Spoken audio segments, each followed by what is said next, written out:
mim. E nós vamos hoje tomar uma decisão em Deus, de recomeçar, seja em que área for, para sermos abençoados pelo Senhor. Amém.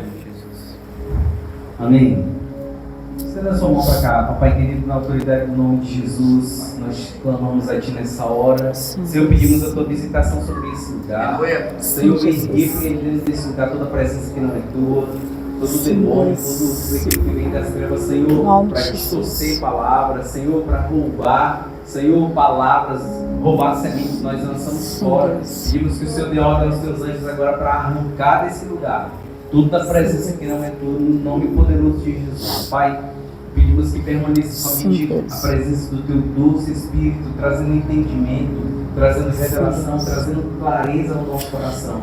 Papai querido, e te pedimos, ó Deus, nos ajuda, se existe algo na nossa vida no qual nós precisamos recomeçar, Deus vem trazendo, ó Deus, esse entendimento ao nosso coração e nos ajuda, Senhor, a nos dobrarmos diante do Senhor e compreendermos que o Senhor está tratando conosco para nos conduzir para o lugar que o Senhor tem.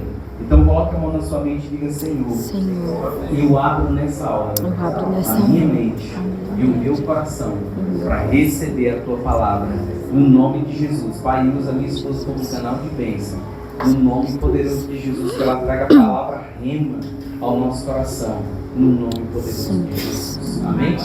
Queridos, no domingo passado eu vou dar continuidade àquela palavra, mas eu pedi para minha esposa hoje estar trazendo uma palavra que está relacionada mais no próximo domingo, estaremos de volta.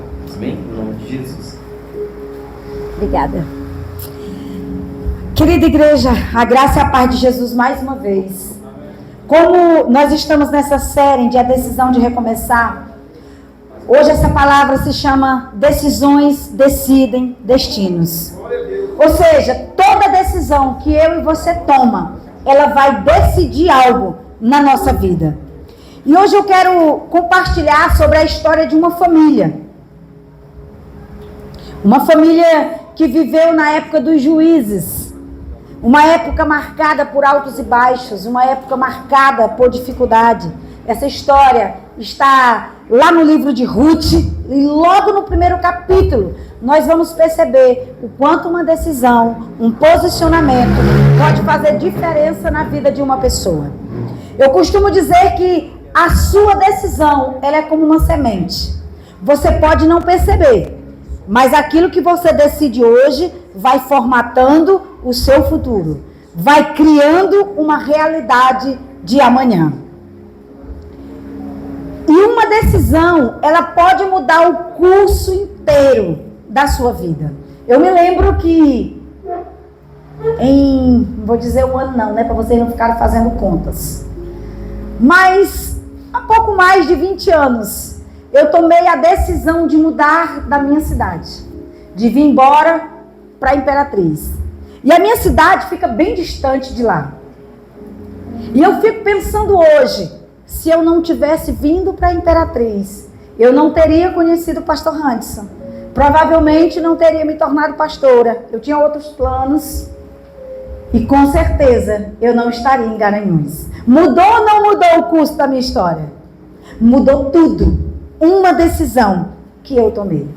E o poder da decisão, ela é um presente de Deus.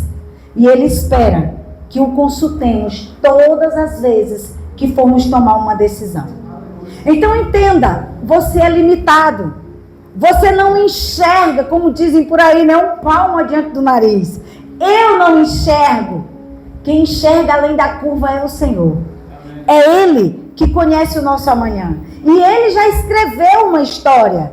E Ele quer que eu e você escolha viver essa história. E se as nossas decisões, as minhas, as suas, estiverem alinhadas com aquilo que Ele escreveu, porque a Bíblia diz no Salmo 139 que Ele escreveu um livro. E lá Ele escreveu todos os teus e os meus dias, quando nenhum deles havia ainda. Então eu creio muito que Deus tem um livro com uma história escrita e Ele simplesmente diz: eu quero que você viva essa história. E a gente escolhe que história a gente quer viver. Se a que Deus escreveu ou aquela que a gente quer escrever de próprio punho. E eu quero começar lendo um texto que está lá em Ruth, capítulo 1. São 5 versículos que eu quero ler para iniciar. Na época em que os juízes lideravam, houve fome na terra. Um homem de Belém de Judá foi viver com a sua mulher e com seus 2 filhos por algum tempo nas terras de Moabe. O homem se chamava Elimeleque e sua mulher Noemi, e os seus 2 filhos, Malom e Quilion. Eram efrateus de Belém de Judá e chegaram a Moabe e passaram a viver ali. Elimeleque, marido de Noemi, morreu e ela ficou com seus 2 filhos. Estes se casaram com mulheres moabitas, uma chamada Ofa e a outra Ruth, depois de terem vivido por quase 10 anos. Morreram também Malom e Quilion, e Noemi ficou sem os 2 filhos e sem o marido. É uma história triste. A decisão de Elimeleque de levar a sua família para Moabe custou a vida dele e a vida dos seus 2 filhos. E eu acredito que Elimeleque não imaginou que ele estava caminhando com a sua família para a morte. Eu imagino que, como o texto diz, teve dias difíceis lá em Belém. Todas as vezes que você está passando uma dificuldade, qual é a primeira atitude que eu e você temos? A gente quer mudar de lugar. A gente quer mudar de emprego, a gente quer mudar de igreja, a gente quer mudar de célula, a gente quer mudar de tudo, porque a gente acha que a dificuldade é por conta daquilo que a gente está vivendo naquele momento. E Elimeleque, eu tenho certeza que ele deve ter pensado, como o texto diz, não, eu vou só passar um tempo lá. Quantas vezes nós fazemos isso? Aqui não está bom, eu não vou passar um tempo. Eu conheço pessoas, e eu já fui uma dessas pessoas, há muitos anos atrás, que decidiu ficar um tempo sem congregar. E foi o pior tempo da minha vida. Foi aonde Satanás armou uma arapuca, e graças a Deus, que Deus me livrou dela. E me recolocou nos trilhos. Mas é geralmente uma estratégia de Satanás, quando você vê um crente dizendo, eu estou sentindo de não congregar esses dias. Estou sentindo de não ir para a igreja hoje. Pode ter certeza que um demônio está soprando no seu ouvido. Porque o diabo tem sede que você não cresça e que você não viva o que Deus tem para você. E como bem eu já falei, o texto diz que Moabe foi viver algum tempo, mas ele gostou. O texto diz também que eles acabaram permanecendo em Moabe. Sabe aquela fugidinha que a gente dá? Não, vou ficar só um tempo. Depois eu retorno. E a gente planeja ficar só um tempo e depois retornar. Acontece que o diabo tem planos para quem faz esse tipo de plano. E eu quero lembrar você que nesse algum tempo que Elimeleque esteve ali, ele gostou. E sabe por que ele gostou? Porque, segundo a história, as terras de Moabe eram favoráveis para a agricultura, para a criação de gado. Era uma terra top. Tinha tudo que ele precisava. Perfeito para dar à família dele aquilo que ele precisava naquele momento. E eu creio que essa foi uma das razões que fez Elimeleque permanecer naquele lugar. Mas a Bíblia diz, lá em Provérbios 14, 12, que tem caminhos que parece direito, que parece certo, que parece o que Deus tem pra gente, mas na verdade é morte no final. Há caminhos que parecem reto ao homem, mas no final ele conduz à morte. Quantas decisões você tem tomado só porque parece bom? Quantas vezes você tem decidido alterar algo na sua vida, não porque Deus falou, mas porque você pensa, não, isso aqui é melhor. Eu tenho certeza que isso aqui é melhor. Nem perguntou para Deus. Você faz mudança todos os dias, mas você nem pergunta se Deus quer que você realmente faça aquela mudança. Mas olhando para esse homem, a Bíblia diz que os seus filhos chegaram naquela terra e a primeira coisa que eles fizeram foi casar com mulheres daquela terra. Queridos, e aquela terra era amaldiçoada, aquele povo era inimigo do povo de Deus, embora fossem vizinhos, não era tão longe uma da outra nação, mas eles eram inimigos, amaldiçoados, porque os moabitas foram gerados do incesto lá da filha de Ló, com a filha mais velha de Ló, com ele, quando Sodoma e Gomorra foi destruído. Ela aproveitou e embebedou o pai. A história está lá, acredito que capítulo 19 de Gênesis, depois você pode ler. E daí veio essa descendência de Moabe, Moabitas e Ruth. A mulher, isso mesmo, né? A Ruth, a mulher de um desses rapazes, era moabita. Por isso aquela terra se chamava Moabe, porque era uma terra deles. Mas a Bíblia diz, conforme eu li, que os seus 2 filhos permaneceram casados, viveram lá. A Bíblia só diz por quase 10 anos, algumas versões diz 10 anos, não sei ao certo, mas foi bastante tempo. Mas eles vieram a falecer também, assim como seu pai. E eu acredito que naquele dia, Noemi deve ter se entristecido. Noemi deve ter ficado desesperada, porque ela deve ter pensado, eu acompanhei meu esposo, eu tinha que fazer isso, e aqui eu perdi meu esposo e perdi meus 2 filhos. E agora eu ainda tenho um problema, porque eu tenho 2 noras, 2 amaldiçoadas, que não tem nada a ver comigo. Porque eu sou do povo de Israel. E eu quero voltar para minha terra, eu não quero ficar nesse lugar. Mas eu estou agora com essas 2 mulheres. E eu não tenho nada para dar para elas. Porque naquela época existia uma lei que quando um irmão morria, o outro irmão casava com a mulher. Que era para continuar a geração. Só que não tinha mais filhos. E agora ela está viúva e com 2 viúvas. Sabe, querido, mas tem um texto no livro de Isaías, e eu quero que você receba como palavra de Deus para a sua vida. Isaías 45, versículo 15. Ele diz assim: verdadeiramente tu és um Deus que se esconde, ó Deus e Salvador de Israel. Em outra versão diz assim: verdadeiramente tu és um Deus que te ocultas, Deus de Israel. Sabe o que é isso? Olha para quem está perto de você e diz: Deus está trabalhando e tu nem sabe. Deus está resolvendo o teu problema e tu nem sabe. Sabe por quê? Porque Deus trabalha no oculto. Tem coisa que Ele faz que Ele prefere não te dizer.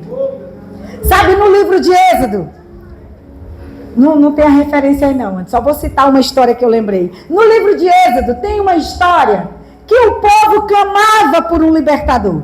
E cadê o libertador? O povo chorava, sofria debaixo do chicote de Faraó. E enquanto o povo clamava, chorava, Deus estava levantando um casal. Chamando um casal de levita, da tribo de Levi. Juntou esse casal, eles se casaram. E tiveram um menino. E o menino foi perseguido. Êxodo 2, capítulo 2.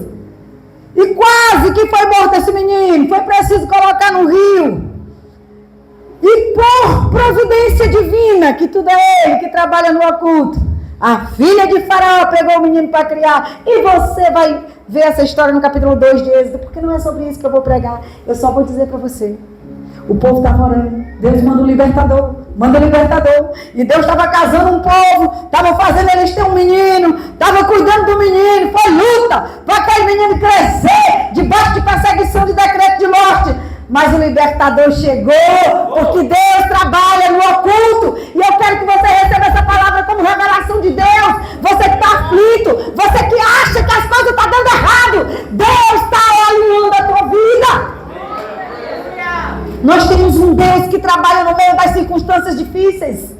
Nós temos um Deus que parece que está dando tudo errado. A gente olha e diz: meu Deus, mas eu não queria isso. No nome de Jesus, descansa, deixa Deus trabalhar. Solta o braço de Deus. Diz para o teu irmão: solta o braço de Deus. Deixa ele trabalhar. Pastor, e como é que eu seguro o braço de Deus?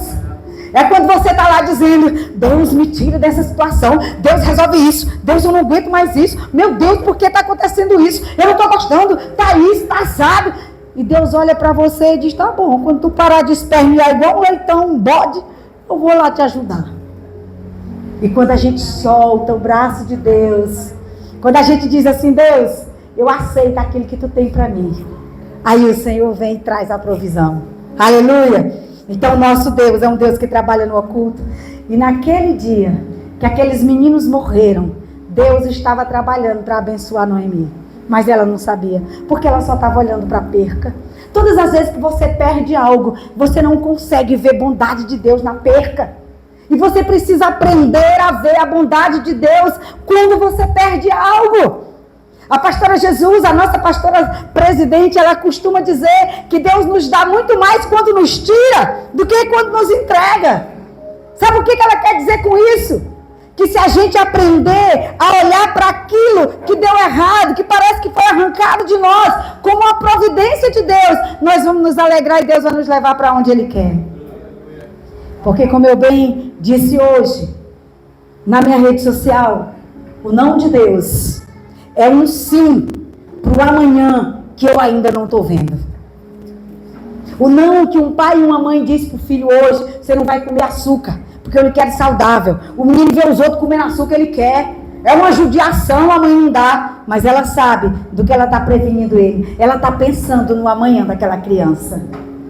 Deus está pensando no seu amanhã, porque Ele já te viu. O lugar que você vai ocupar, Ele já esteve lá no seu lugar. Ele sabe para onde está lhe levando.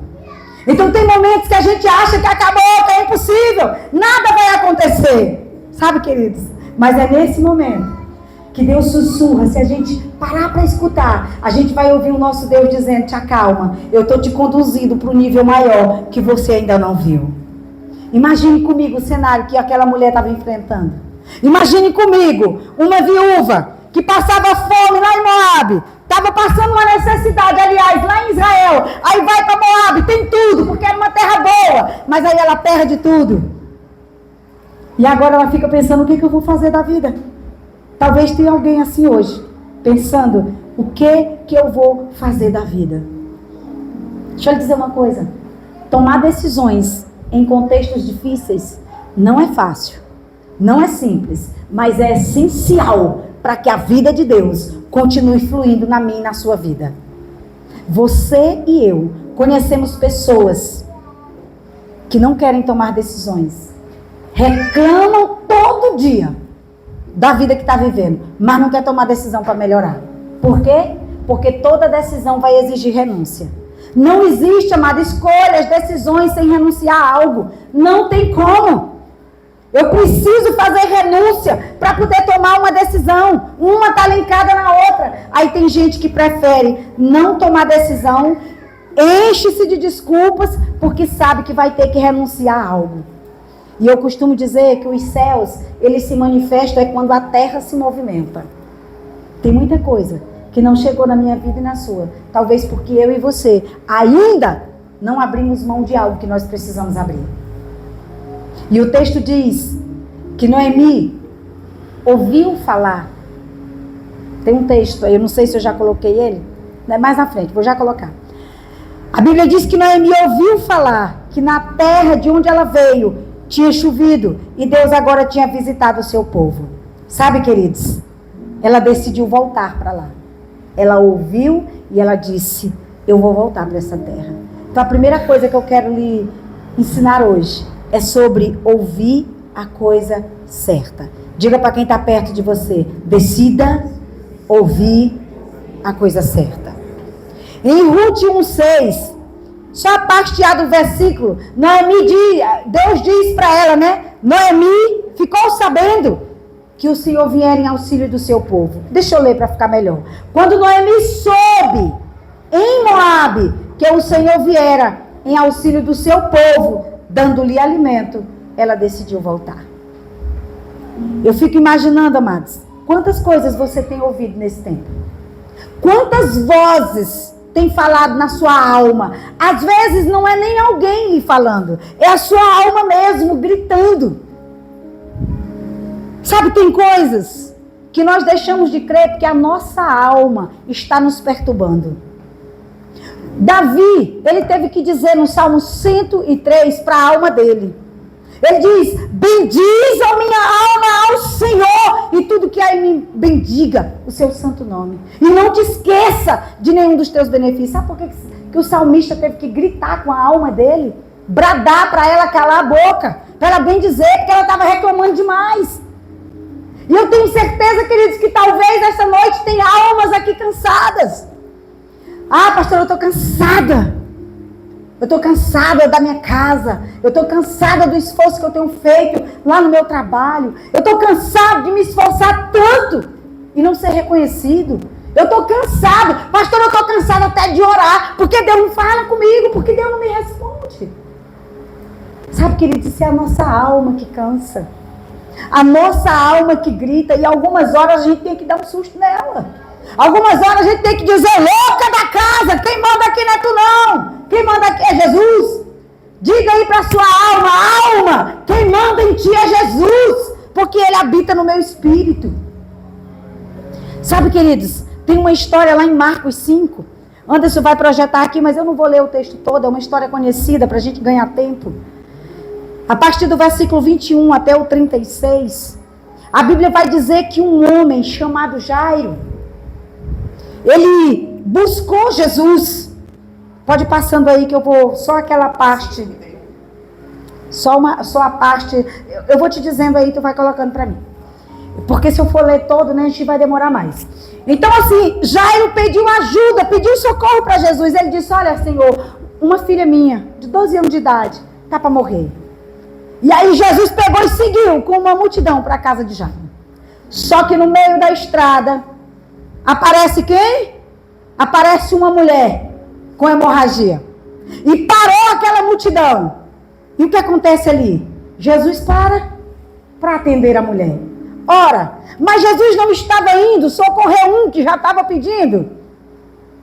Sim, mas Jesus parou. Jesus para por causa de você. Jesus para na hora do seu desespero. Não importa quem esteja na frente, Ele para por causa de você. Olhe para quem está perto de você aí. Aumente a fé dessa pessoa e diga: ei, Deus para só por causa de você. Ele para lhe atender. Não importa quantos tem na fila. Se é que tem fila, que eu acho que no céu não tem fila não, gente. Ele consegue ouvir a cada um de nós. Mas sabe, querido, o que eu quero chamar a atenção aqui é que enquanto Ele está curando essa mulher, chegou alguém e disse algo para Jairo. Eu quero que o Anderson projete aqui. Chegou um enviado, um abençoado, com uma notícia para Jairo, dizendo: Jairo, esquece, não perturba mais o mestre não, tua filha já morreu. Agora imagine a cena. Jairo tinha chegado primeiro do que aquela mulher, estava indo decretado, essa é uma palavra lá do Maranhão, decretado para curar a menina. Aí vem outra desesperada, passa na frente, aí Jesus para atender ela. E Jairo, enquanto Jesus atendia a mulher, e Jesus ainda perguntando: quem me tocou, quem me tocou? E a mulher com medo de dizer, porque naquela época, situações como aquela mulher podia ser apedrejada. É por isso que ela não queria se revelar. É porque era considerado imundo. Naquela cultura, uma mulher sangrando não poderia ficar andando no meio do povo, não. E ela com muito medo de ser descoberta. E Jesus procurando. Porque quem quer saber da vida da gente é Jesus. Olha para quem está perto de você e diz: te prepara, porque Jesus vai escavar a tua vida todo dia, te virar do avesso. Porque Ele quer cumprir algo poderoso na tua vida. Ei, mas Jesus escarfuncha a coisa, viu, gente? E a coitada da mulher, eu imagino aquela mulher se tremendo de medo. Jesus dizendo: quem me tocou? Quem me tocou? E os discípulos ainda tentando ajudar, né? Porque eles disseram: Jesus, um monte de gente desse, todo mundo te apertando, tu tá perguntando quem te tocou. Ele disse: eu sei que alguém me tocou, porque de mim saiu virtude. Quando você toca em Jesus, sai virtude. E essa virtude entra em você. Aleluia! Foi por isso que aquela mulher ficou curada. Mas eu fico imaginando Jairo. Talvez como alguns crentes pensam assim: ah, mulher infeliz, eu aqui orando, jejuando, precisando disso bem aí Deus pega e dá pro fulano. E eu bem aqui precisando. Nunca aconteceu com você não, crente? De você estar orando, pedindo uma coisa, aí Deus dá pro teu vizinho, que nem ora do teu tanto. Que nem jejua como você. Olha, eu aqui lutando por um emprego melhor, eu oro, eu jejuo, eu faço tanta coisa para Deus, sou fiel, bem aqui pedindo, aí Deus pega e dá para aquele bonito, que só vive as quedas, os trancos e alavancos, fica caindo e levantando na igreja, tem fidelidade nenhuma, e eu que estou aqui orando e jejuando, não ganhei. Eu acho que Jairo no mínimo pensou assim, e eu sei porque o texto me dá digamos assim, legalidade para fazer a conjectura que eu vou fazer agora. A Bíblia diz que chegou alguém, enquanto Jesus ainda falava, chegaram algumas pessoas da casa de Jairo, o líder da sinagoga, e disseram: tua filha morreu, porque ainda incomodas o mestre? Jesus, porém, ignorou a notícia e disse o quê? Não tenha medo, apenas creia. Jesus não falou isso por acaso, não. Jesus falou isso porque Jairo entrou em desespero. Eu tenho certeza que no coração dele talvez tenha passado. Eu não posso afirmar, mas talvez tenha passado. Ele era gente como nós. Se não fosse a infeliz dessa mulher. Se não fosse essa mulher entrar na minha frente, minha filha estava viva. Aquele homem deve ter ficado muito entristecido.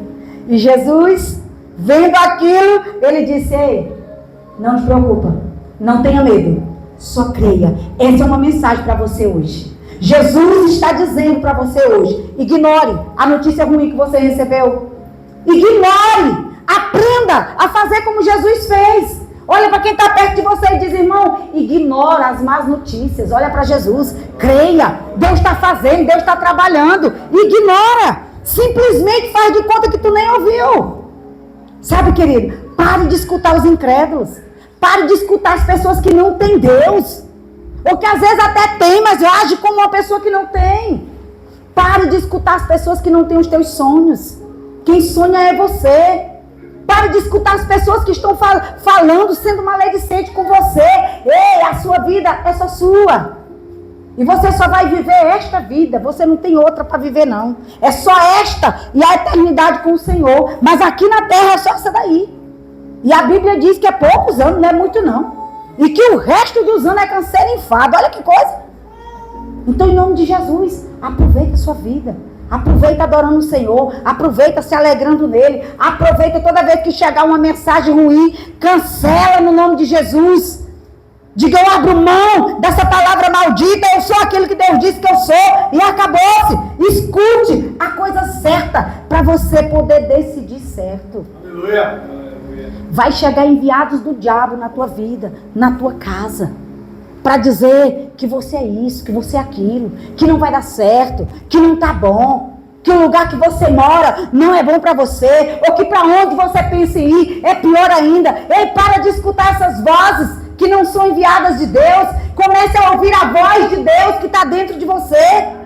Aleluia. Aleluia! Comece a entender que tem uma voz lhe dando direção. E outra coisa, queridos, quem tem que decidir acreditar é você. A multidão inteira estava dizendo para Jairo: ei, tua filha morreu, acabou-se. Mas Jairo olhou para uma pessoa que estava naquela multidão, uma só, que disse: Jairo, ignora essa notícia. Tua filha vai viver. Deixa para lá. Eu quero dizer para você que está aqui essa noite: ignore aquilo que estão dizendo a respeito de você, que não foi Deus que disse, porque o que vai se estabelecer sobre você é o que Deus já liberou. Aleluia! A segunda coisa importante que eu quero compartilhar com você essa noite: além de ouvir a coisa certa, decida sair de Moabe. O que é Moabe, pastora? O texto que a gente leu, eu vou repetir. Quando Noemi soube, Ruth 1,6, quando Noemi soube que o Senhor viera em auxílio do seu povo, dando-lhe alimento, ela decidiu voltar com suas 2 noras para a terra de Moabe. Sabe, queridos, Noemi decidiu ouvir uma notícia que ela nem tinha certeza. Ela estava há no mínimo 10 anos, como eu falei antes, naquele lugar. Não tinha como ela atestar se lá em Israel de fato tinha chegado o que estavam dizendo. Mas ela acreditou na notícia que ela ouviu, que Deus tinha visitado o seu povo. E ela decidiu voltar para lá junto com as suas noras. Só que o interessante é que as 3 começaram a caminhar em direção à terra de Noemi. E de repente, Noemi decide pedir para elas voltar. Eu fico imaginando o que deu na cabeça de Noemi. Olhe para quem está perto de você e diga assim: pessoas boas dão conselhos ruins. Fique ligado. Pessoas boas dão conselhos ruins. Dão. Noemi era gente boa e ela queria o melhor para as noras dela. É por isso que a gente precisa ouvir Deus, gente. Que às vezes a pessoa que a gente mais ama vai dar um conselho ruim. E não é pensando da gente se dar mal, não. É pensando no melhor. Olha o que diz Ruth, capítulo 1, do verso 8 em diante. Ela disse assim: voltem para a casa da mãe de vocês. Retorne cada uma para a casa da sua mãe. Que o Senhor seja bondoso com vocês. Como foram bondosas, cada uma com seu marido e comigo. Noemi estava dizendo, vocês foram gente boa comigo, com os meus filhos, mas eu não tenho como ser com vocês, porque agora era para eu ter mais filhos, mas eu não tenho. Continua aí o texto. O Senhor conceda que cada uma encontre segurança no lar de outro marido. Em seguida deu-lhes beijos de despedidas. Elas, no entanto, começaram a chorar alto. E lhes disseram, não voltaremos com a senhora para junto do seu povo. O que elas estavam dizendo? Nós não vamos ficar não, Noemi. Nós vamos junto com você. Perceba que o texto afirma que as noras estavam decididas a sair de Moabe. Se você olhar para o mesmo capítulo, do verso 11 até o 14, você vai ver uma insistência de Noemi. Pode colocar. Noemi, porém, disse, voltem, minhas filhas, porque vocês iriam comigo. Acham que eu ainda poderia ter filhos? Se pudesse, para que vocês casem novamente? Voltem, minhas filhas, vão embora. Eu estou velha demais para ter outro marido. Mesmo que eu pensasse, é isso mesmo que eu pensasse, que ainda há esperança para mim. Ainda que eu me casasse esta noite, e depois desse luz a filhos, vocês esperariam até que eles crescessem? Ficariam sem se casar à espera deles? De jeito nenhum. Minhas filhas, para mim é mais amargo do que para vocês, porque a mão do Senhor voltou-se contra mim. Novamente começaram a chorar alto. Depois Orfa deu um beijo de despedida na sogra, mas Ruth ficou com ela. Exatamente nesse momento do choro alto, e eu posso imaginar a gritaria. Uma delas decide, vou voltar. Eu imagino que Orfa tenha tido um pensamento. Eu morei a vida toda aqui em Moabe. A minha família é daqui. Aqui eu tenho casa, comida, roupa lavada. Aqui eu tenho coisas boas para desfrutar. Essa mulher está dizendo que nem tem outro menino. Nem tem condição da gente casar de novo. Ou seja, nós somos amaldiçoadas lá. O que eu vou fazer nessa terra? E ela desistiu. Mas a Bíblia diz o texto que Ruth decidiu permanecer. Todos aqueles que permanecem herdam algo que eles ainda não conhecem. Porque Ruth não sabia o que ia acontecer com ela. Orfa queria uma nova vida, mas ela não queria um novo lugar. E esse é o problema de muitos crentes. Quero viver coisas novas, mas não tem disposição nenhuma para tomar atitudes novas. E eles até oram, até jejuam. Eu quero coisa nova, até cantam coisas novas do Senhor. E que maravilha poder viver uma coisa nova. Mas não vivem, porque não tomam decisões novas.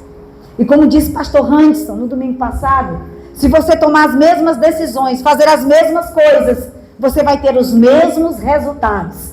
E a sua vida vai ser uma mesmice. E eu imagino que Ruth estava cansada da mesmice de Moabe. Eu preciso abrir um parênteses para lhe dizer algo. Moabe era uma terra que sacrificava criança. Moabe era uma terra de ídolos, de muitos deuses. Eles eram politeístas. E Ruth, ela cresceu, assim como Orfa, vendo crianças sendo sacrificadas. Porque aquele Deus exigiam que crianças fossem mortas e oferecidas a eles. Agora imagine, Ruth pensou com certeza, eu quero o Deus de Noemi. Eu aprendi com ela nesses 10 anos que ela passou aqui em Moabe, que lá em Israel é diferente. Eu sei que não vai ser bom para mim, porque eu sou amaldiçoada lá. Mas o Deus que a Noemi tanto falou é capaz de alcançar a minha vida. Aleluia. Eu imagino que passou esse pensamento na cabeça de Ruth. E Orfa decide ficar. Foi completamente esquecida da história bíblica. Sabe, querida, algumas decisões nos levam ao lugar do esquecimento. Tem decisões que vai fazer você ser apagado da história se você tomá-las. Assim como Orfa foi. Você não vai ver em toda a Bíblia, em nenhum outro lugar, relatos sobre essa mulher. Porque ela foi totalmente esquecida da história bíblica. Por causa de uma decisão que ela tomou num dia difícil. No dia da viuvez. No dia que ela se viu sozinha. Tenha muito cuidado com as decisões que você toma na hora da raiva. Na hora da chateação. Na hora do desespero. Eu tenho algo comigo que eu aprendi com meu esposo. E Jesus foi me alinhando e me alinha até hoje. Eu nunca tomo uma decisão zangada, chateada. Nunca. E nem quando eu estou alegre demais. Porque é perigoso a gente fazer promessa que não cumpre. Quando a gente está alegre demais, feliz demais, não faça promessa também não, viu, Anderson? Porque depois você pode não dar conta de fazer aquela promessa que na euforia você decidiu fazer. Então Noemi, ela aconselha Ruth. O que ela diz? Do 15 ao 18, ela vai dizer, segue tua cunhada. Vai com ela, não fica comigo não. E ela vai repetir toda aquela história. E eu quero só o versículo 16 aqui para vocês verem. Lembra que eu disse que pessoas boas dão conselhos ruins? O que era que Noemi queria? Protegê-las. Noemi estava querendo que elas não passassem vexame lá, porque ela estava pensando, se elas são amaldiçoadas, como elas vão ficar bem naquele lugar? Mas olha o verso 16, olha o que Ruth diz para essa mulher. Ruth, porém, respondeu, não insistas comigo para que eu te abandone e que eu não mais te acompanhe. Aonde fores, irei. Onde repousares, ali repousarei.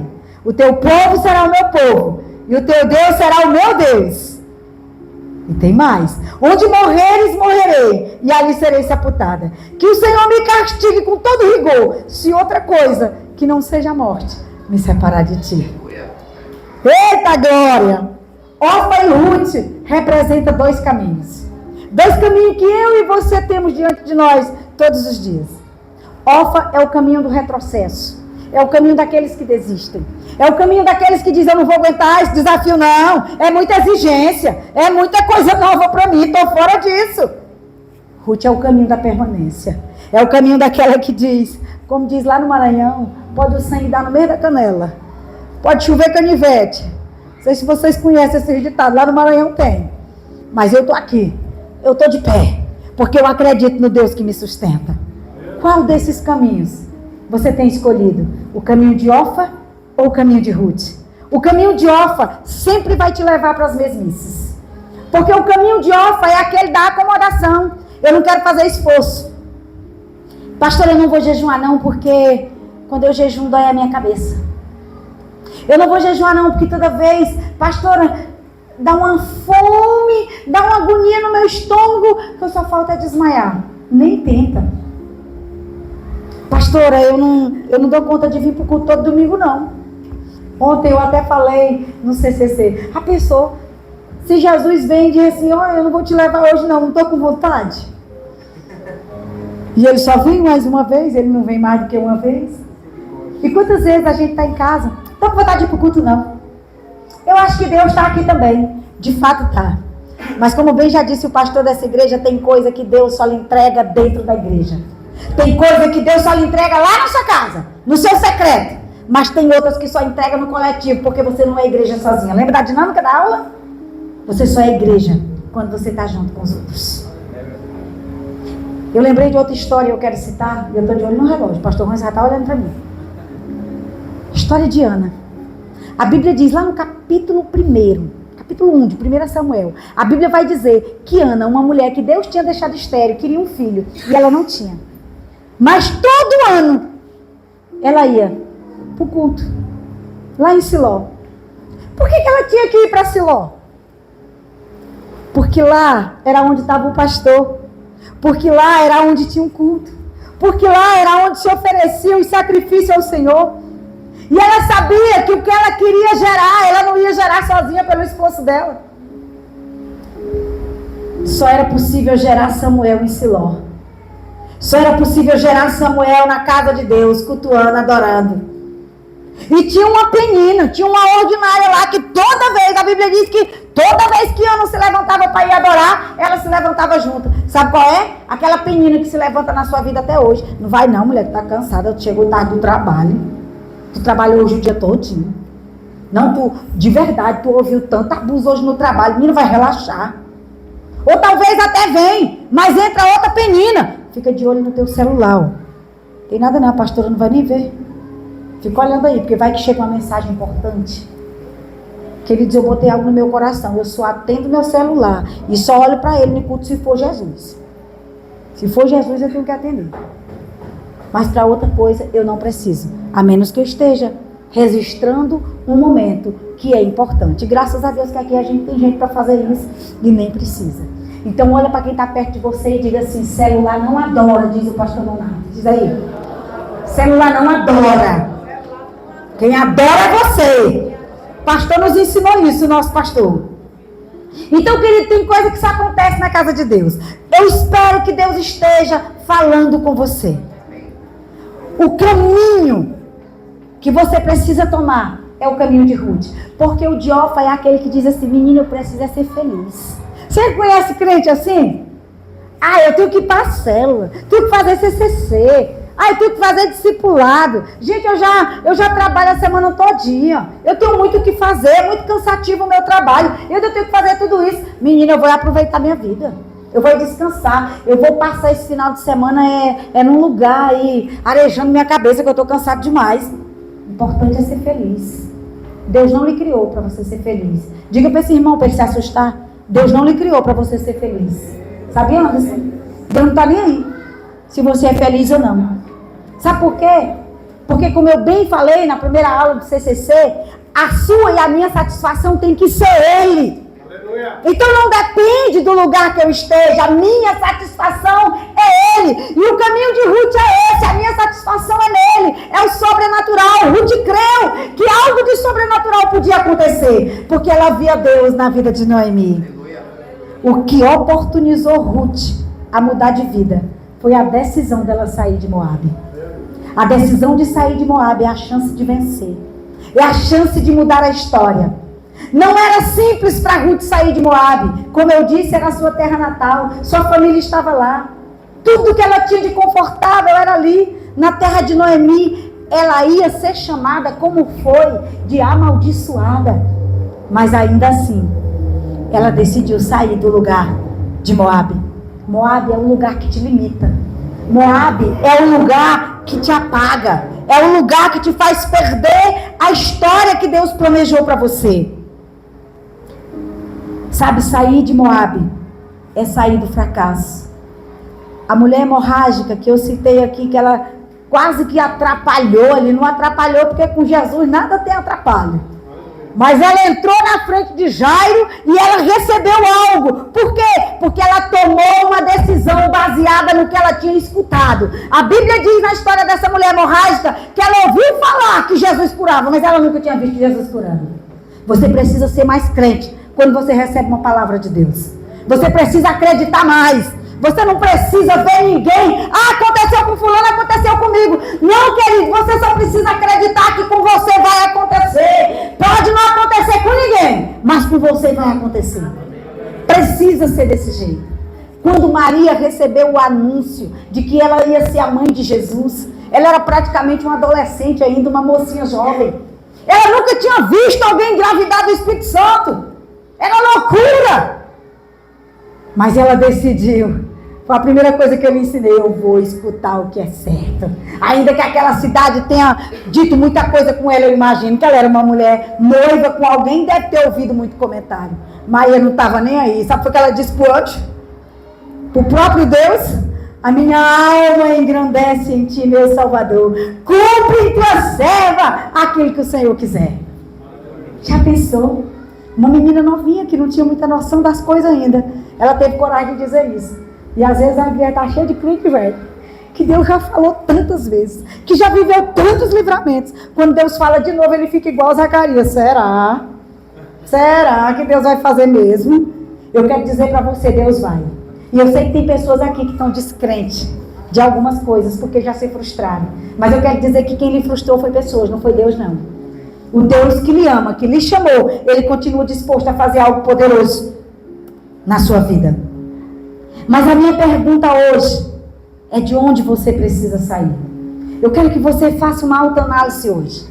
A mulher hemorrágica, ela precisou sair mesmo se arrastando, mesmo correndo o risco de ser apedrejada, porque isso era o que estava no coração dela, por ela ser considerada imunda, por ela estar sangrando, ela imaginava que ia ser apedrejada, mas ainda assim ela foi. Ruth precisou sair da geografia dela, como um dia eu precisei sair lá da minha cidade, do meu lugar de conforto, da onde eu conhecia as pessoas. Mas era um lugar que me limitava. Eu jamais estaria aqui se eu não tivesse saído. Você jamais estaria aqui se você não tivesse tomado algumas decisões que você já tomou. Mas hoje é um dia de você pensar: qual é o lugar que tem me limitado? Qual é o lugar que tem me mantido cativa? Uma crença, uma opinião, um relacionamento errado.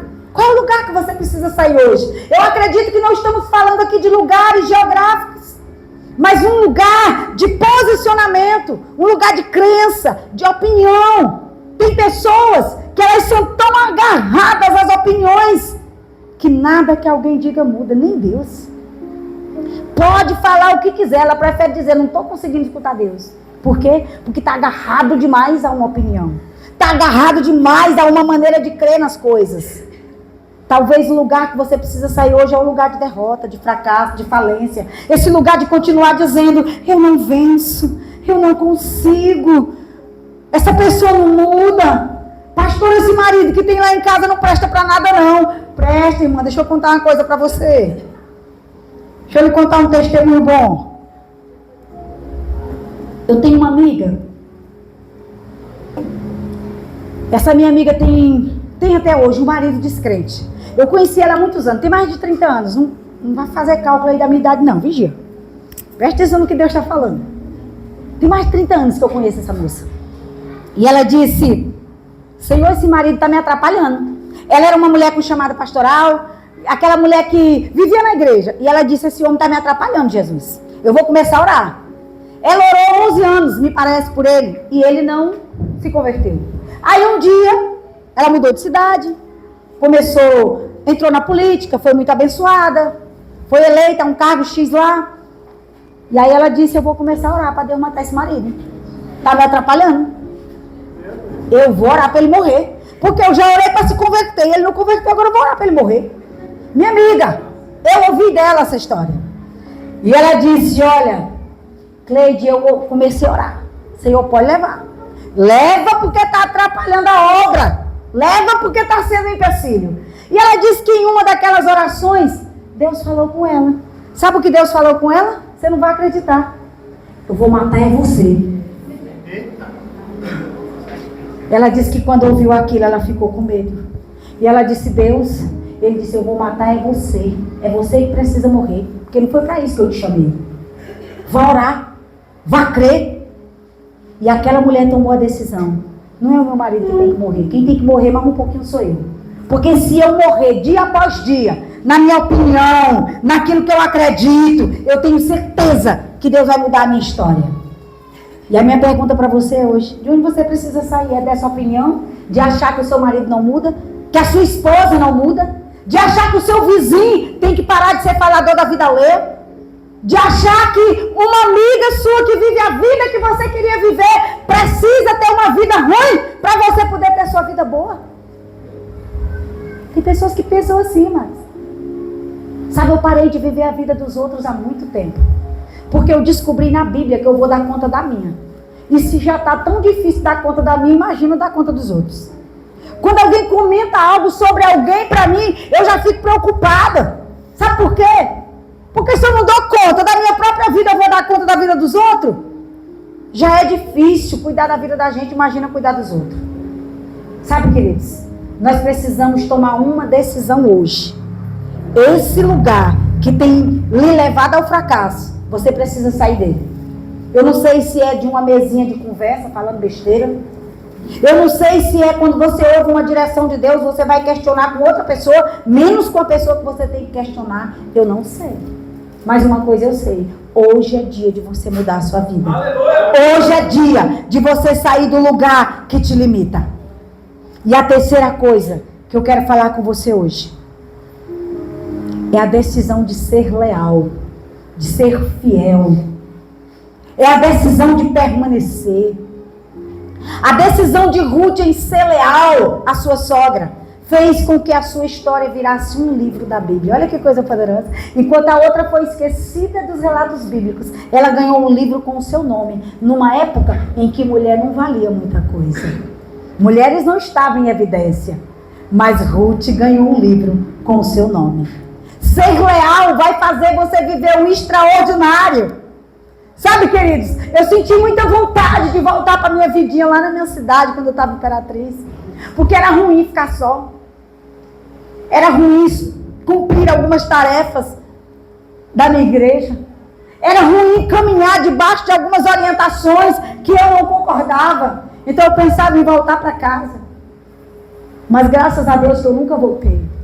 Porque senão eu não teria conhecido o estado do Pernambuco. E eu não teria conhecido essa igreja maravilhosa, que eu sou apaixonada por ela, que é você. Aleluia! A lealdade é valiosa. E geralmente ela é revelada pelas decisões que nós tomamos em dias difíceis. E eu vou repetir para você não esquecer. A lealdade é valiosa.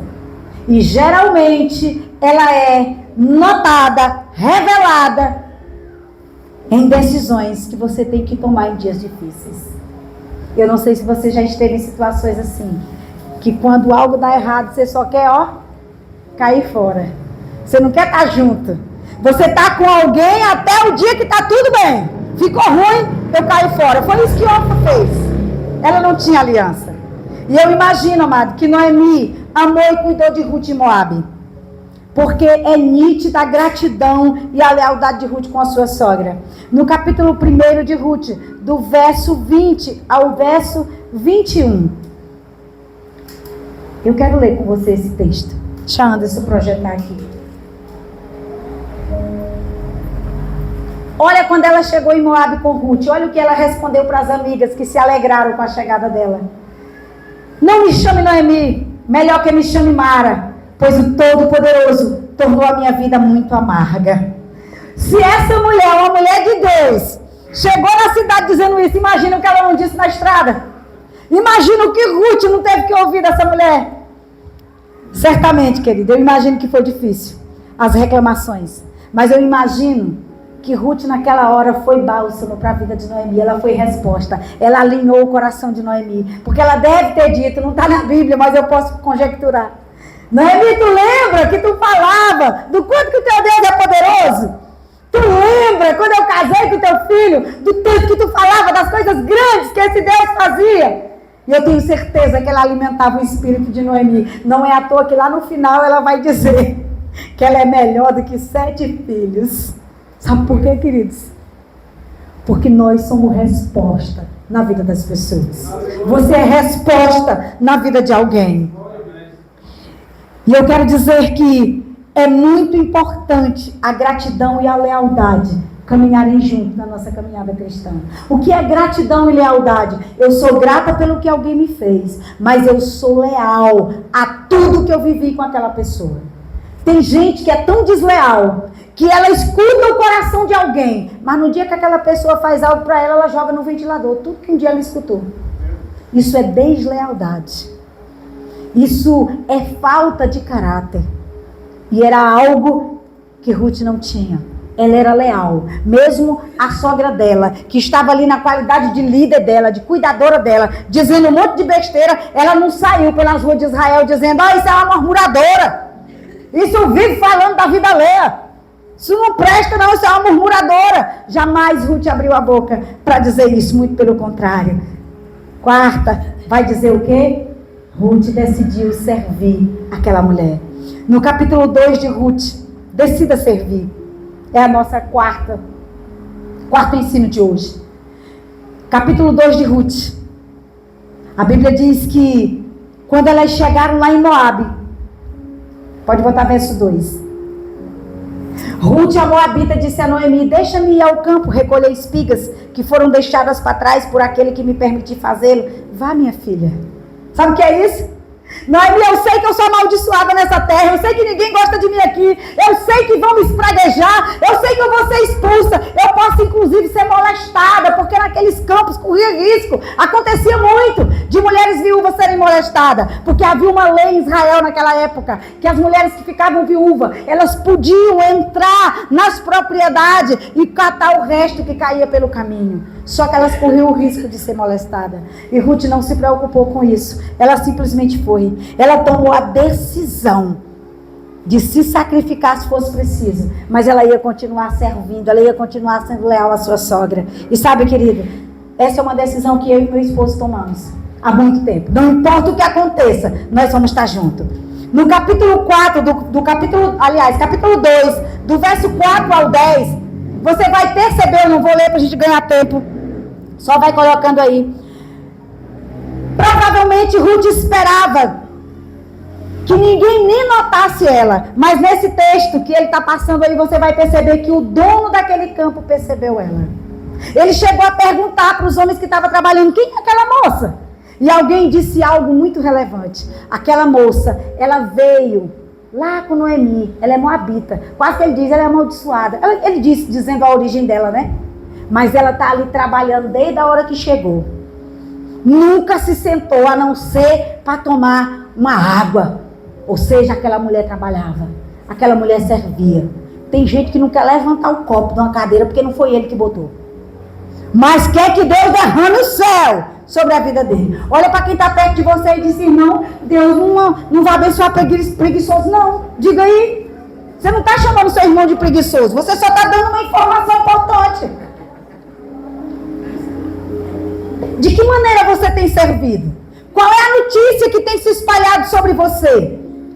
Coloca o versículo 11. Isso aqui é poderoso demais. Presta atenção aqui, ó. Boaz respondeu. Quando ela pergunta para ele, eu não li para a gente adiantar. Quando ela pergunta, o que foi que tu viu em mim? Aí ele responde, contaram-me tudo o que você tem feito pela sua sogra, depois que você perdeu o seu marido. Como você deixou seu pai, sua mãe, sua terra natal para viver com um povo que você não conhecia. O que estão dizendo de você?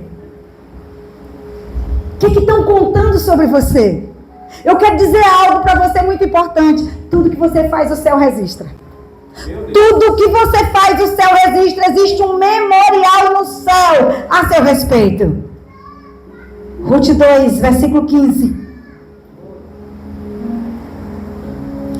Quando ela se levantou para recolher espigas, Boaz deu ordens aos seus servos, mesmo que ela recolha entre os feixes, não a repreenda. 16. Ao contrário, quando estiverem colhendo, tirem para ela algumas espigas dos feixes, deixe cair, para que elas recolham e não a repreenda. Esse é o Deus que você serve. Que quando você pensa que está colhendo o resto, Ele vai lá e te dá algo sobrenatural. Talvez tenha alguém aqui pensando, só chega o resto em mim. Eu quero te alegrar hoje. Aquilo que você chama de resto, Deus chama de algo novo e abundante que Ele está construindo. Amém. Aleluia! Quinta e última coisa. Decida obedecer. Capítulo 3 de Ruth, a partir do verso 1. Ruth talvez não soubesse, mas além daquela lei que protegia as viúvas, tinha outra lei, chamada Lei do Levirato. E ela estava debaixo dessa lei. Que lei é essa, pastora? É uma lei que permite que a viúva case com um parente próximo. Já que não tinha mais irmãos do marido, agora o parente próximo podia casar. E naquela cultura existia um ritual, amado, para uma mulher que estava comprometida. Mas vamos olhar aqui, capítulo 3, verso 1. Certo dia, Noemi, a sogra de Ruth, lhe disse, minha filha, eu tenho que procurar um lar seguro para o seu bem. Boaz, senhor das servas com as quais você esteve, é nosso parente próximo. E esta noite ele vai limpar a cevada na eira. Lave-se, perfume-se, vista a sua melhor roupa e desça para a eira. Não deixe, porém, que ele te perceba que você está ali, até que ele tenha comido e bebido. Sabe o que era isso, amados? Sabe o que Noemi estava dizendo?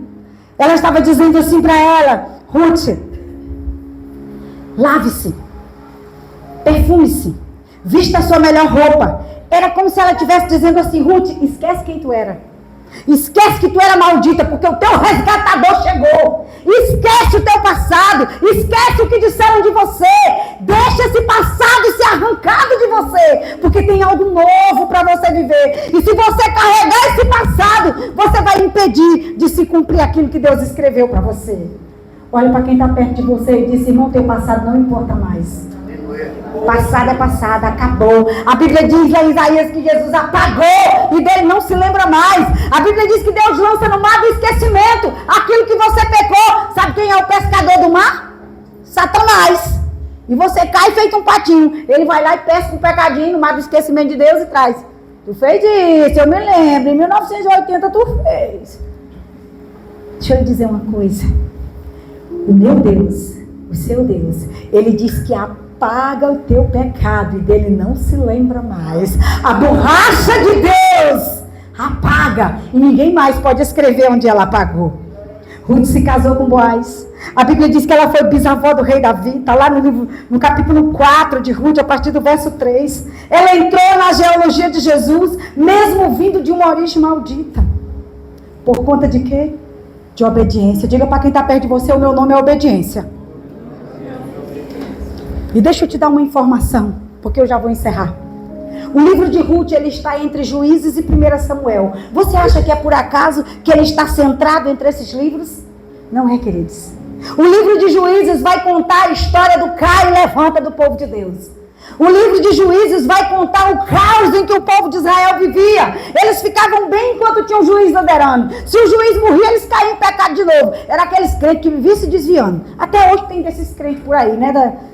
Lá do tempo de Juízes. Fica um mês na igreja, um mês no mundo. Era assim o povo lá. Quando não tinha juiz para liderar, eles caiu na gandaia, como diz um bom maranhense. Mas sabe, querido, 1 Samuel mostra o início de uma nova era. O livro de 1 Samuel, que termina Juízes, começa Ruth, e aí inicia 1 Samuel, a era dos reis. Ou seja, Ruth foi a mulher que transicionou o caos para uma nova era. E é o que eu quero lhe dizer hoje. Você é aquele que Deus quer usar para transicionar o caos para um novo tempo, para uma nova era, para uma vida melhor, para algo novo da parte de Deus. Pastora, será que Deus vai me usar? Se Deus usou uma amaldiçoada, por que não vai usar você? Que não tem essa descendência? Se Deus usou uma estrangeira, como é que Ele não vai usar você? Talvez você diga, como algumas mulheres, né? Pastora, ela teve sorte de encontrar um Boaz. Inclusive tem moças por aí orando: Senhor, me dá meu Boaz. Eu preciso de um Boaz. Deixa eu te dizer quem era Boaz. Boaz era filho de uma prostituta chamada Raabe. Pastora, como assim? Pode botar o texto, Mateus 1, capítulo 5. Aliás, capítulo 1 e versículo 5. Vai dizer de onde veio. Salmão gerou Boaz, cuja mãe foi Raabe. Boaz gerou Obed, cuja mãe foi Ruth. Obed gerou Jessé, versículo 6. Jessé gerou o rei Davi. Davi gerou Salomão, cuja mãe tinha sido mulher de Urias. E por aí vai falar a descendência desse povo. E a raiz de Davi, quem veio de lá? Digo, meu Jesus! Por que Raabe tinha um esposo? Aliás, uma descendência nobre. Ela não tinha. Mas ela foi aquela que se levantou para esconder os 2 espias, lembra? Naquela época em Jericó. Por causa disso, Deus a abençoou. Lembra que eu falei do servir? Ela escolheu, ela ouviu a coisa certa. O povo de Israel estava falando que Deus fazia grandes coisas naquela época, os filisteus arrasando com Israel. Mas ela ouviu a voz que interessava. O Deus de Israel é que muda a vida. E ela disse para aqueles homens: não deixa a casa do meu pai ser destruída. E eles disseram: pois coloca um fio vermelho na porta, que significava o sangue do cordeiro que viria anos depois, para identificar que você creu na mensagem do evangelho. E por causa disso, ela entrou na genealogia de Jesus. Jesus veio da descendência de uma prostituta. Porque Deus tem prazer em mudar histórias.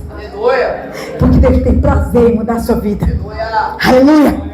Deus muda qualquer história, deixa Ele mudar a sua. Deus mudou a minha história um dia porque eu decidi crer que Ele era capaz de me tirar daquela Moabe em que eu vivia. Eu decidi ser leal, eu decidi ser obediente. a todos aqueles que passaram pela minha vida e que ainda vão passar. Decida hoje. Decida tomar essas decisões. Deixa eu lhe dizer uma coisa. A Ruth foi chave de Deus na vida de Noemi, para trazer de volta a alegria e tirar a amargura da sua alma. Eu não li porque não deu tempo, mas o texto vai dizer que quando o menino nasceu, ela olhou para aquele menino e ela disse que aquele menino alegrou a alma dela, que a Ruth que deu aquele menino, que fez aquele menino nascer, valia mais do que 7 filhos para ela. Olha que coisa poderosa. Deus vai colocar pessoas na sua vida que vão te abençoar, vão mudar a tua história. Mas não te esqueça que você também foi chamado por Deus para mudar a história. Se permita abençoar pessoas. O livro de Ruth, ele não é apenas um livro de uma mulher com um homem que a resgatou. O livro de Ruth é muito mais do que isso. É uma história de Deus sobre o seu governo absoluto, sobre a sua graça, sobre a sua misericórdia, sobre a sua capacidade de mudar a vida de um homem e de uma mulher. Boaz é um tipo de Cristo. Ruth simboliza a igreja, a peregrina, a coitada, aquela que não tem condição de pagar o preço da redenção. Mas Boaz, que é o homem mais rico daquela nação, que tipificava Cristo, foi aquele que chegou e disse: eu quero você, eu resgato você, porque eu nasci para isso, eu vivi para isso. Nós somos a Ruth, a noiva do Cordeiro, a resgatada por ele. E deixa eu lhe dizer mais, essa palavra resgatador que Noemi usou para dizer para ela: olha, nós temos um resgatador, um parente próximo. Sabe o que ela significa em hebraico? Ela significa Goel. Sabe o que é? Goel é o parente próximo, é o seu remidor, é o seu redentor, é Jesus, o seu Goel. O conceito de Goel se estende ao resgate espiritual, onde Jesus é visto como Goel do povo de Deus. O meu Goel, o seu Goel, ele é o seu resgatador. E eu quero convidar você a ficar de pé. Aleluia! Eu quero convidar você a começar a orar e dizer: Jesus, obrigado, porque tu foi o meu Goel. Tu é o meu Goel, o meu resgatador. Eu não tinha nenhuma chance. Assim como Ruth, eu não tinha nenhuma chance. Mas hoje eu estou de pé, porque eu decidi te reconhecer como meu resgatador. E enquanto a igreja ora, eu quero fazer um convite para quem está nesse lugar. Quem veio aqui hoje, que ouviu essa palavra e entendeu que precisa de um resgatador, que a vida não está boa, que a situação não está bem, e que você não tem controle, você não sabe resolver isso. Eu quero te convidar aqui para me orar por você. Talvez você seja alguém que já conhece Jesus. Talvez você seja alguém que já caminha com Ele. Mas hoje você entendeu: eu preciso tomar uma decisão diferente. Eu quero orar por você. Eu quero que você saia do seu lugar. Eu quero que você venha ao altar do Senhor. Porque eu quero orar por você hoje.